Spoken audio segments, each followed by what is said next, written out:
இருக்குது. கடகரேகையினுடைய உச்சி வடக்கு உச்சியில் இருக்குது. அந்த கடகரேகையினுடைய உச்சி பகுதியை வந்து நம்ம தைப்பூசியம்னு சொல்கிறோம். பூசிய தை அப்படின்னு சொல்கிறாங்க.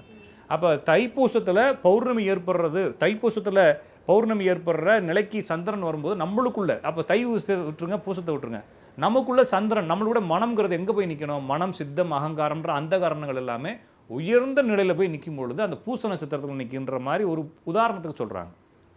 பூச நட்சத்திரத்தில் சந்திரன் நின்று அதுக்கு 7ஆம் இடத்துல சூரியன்றப்ப அது மகரத்தில் நிற்கும் பொழுது தை மாதம் வரக்கூடிய பூசம். அப்போ தை மாத பூசம் நம்மளுக்குள்ள என்ன சொல்லுதுன்னா, நம்மளுடைய ஆன்ம அறிவு நம்ம நிலைக்கு இறங்கி வருது.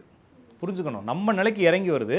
ஏன்னா இப்போ நம்ம ஒரு தண்ணிக்குள்ளே இருக்கிறோம், ஒருத்தன் பெரிய கப்பல் இருக்கிறான்னா நம்ம தண்ணிக்குள்ளே தவிக்கிறப்ப கப்பலினுடைய அந்த ஓனரோ கப்பல் வந்து காப்பாற்றணும்னு என்ன செய்யணும்? நம்மளுக்கு இறங்கி வந்து கையை கொடுக்கணும். நம்ம நீச்சல் அடித்து மேலேறி அவன் கையை பிடிக்கணும். அப்போ நம்ம நீச்சல் அடித்து மேலேறி கையை பிடிக்கக்கூடிய நிலையை சந்திரனுடைய நிலையாக உயர்வாகவும் சூரியனுடைய நிலை தாழ்ந்த நிலைக்கும் கொண்டு போய் வச்சு, அப்போ சந்திர சூரியர்கள், அப்போ தைப்பூச தண்ணிக்கு பார்த்தீங்கன்னா ஒரு பக்கமாக சந்திரன் உதிக்கும், ஒரு பக்கமாக சூரியன் டவுன் ஆகும். ஓகேங்களா? இது நடக்கிறப்ப இது ரெண்டும் நடக்கும்பொழுது என்ன ஆகும்னா நம்மளுக்கு ஆன்ம அறிவு பற்றிக்கும்.